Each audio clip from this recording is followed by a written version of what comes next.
छठे घाटे यहाँ के गोरकी देवो गुलाब के फूल लगे देवो गुलाब के फूल लगे। Shivangi recording studio Bihar Sharif. हे गे मेला में न मिले नहीं गे नहीं तू भूल गे। हे गे बड़ी तरसन मेला में न मिले नहीं गे नहीं तू भूल गे। ओह छोटे घाटे समर की देवो गुलाब के फूल लगे। ओह छोटे घाटे पतर की देवो गुलाब के फूल लगे। यदि रखी हाँ बतिया हमर जइहा नहीं भूल गे। यदि रखी हाँ बतिया हमर जइहा नहीं भूल गे।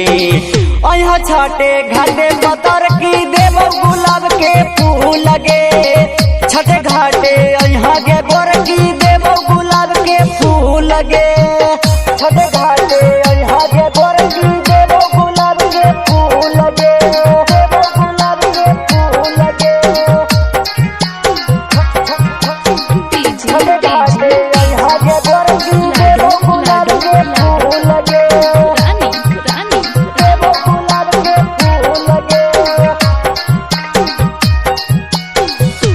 गे छौड़ी चौमिन खिलाई बहु चाटे खिलाई बहु छेना खिलाई बहु गे छौड़ी गुपचुप खिलाई बहु ठंडा पिलाई बहु पेप्सी पिलाई बहु पेप्सी पिलाई बहु पेप्सी पिलाई बहु गे छौड़ी चौमिन खिलाई बहु चाटे खिलाई बहु छेना खिलाई बहु गे छौड़ी गुपचुप खिलाई बहु ठंडा पिलाई बहु पेप्सी पिलाई बहु झुमका झूलनिया देवो गरमी फूल लगे।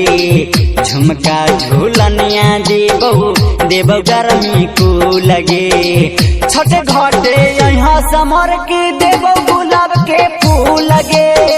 छठे घाटे यहाँ पतर की देवो गुलाब के फूल लगे। छठे घाटे यहाँ के गोरकी देवो गुलाब के फूल लगे देवो गुलाब के फूल लगे। छठे घाटे यहाँ के गोरकी देवो गुलाब के फूल लगे देवो गुलाब के फूल लगे। गे छौड़ी आँखी में गजरा केसी में गजरा लगा के यहाँ गे छौड़ी दी हल हमर बाला सुटवा पहन के यहाँ गे पहन के यहाँ गे पहन के यहाँ गे छौड़ी आँखी में गजरा केसी में गजरा लगा के यहाँ गे छौड़ी दी हल हमर बाला सुटवा पहन के यहाँ गे।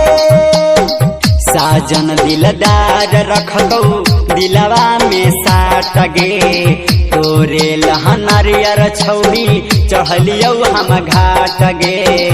ओह छठे घाटे पतर की देवो गुलाब के फूल लगे। ओह छठे घाटे पतर की देवो गुलाब के फूल लगे। महीना के भूल जी में शिवांगी रिकॉर्डिंग स्टूडियो बिहार शरीफ।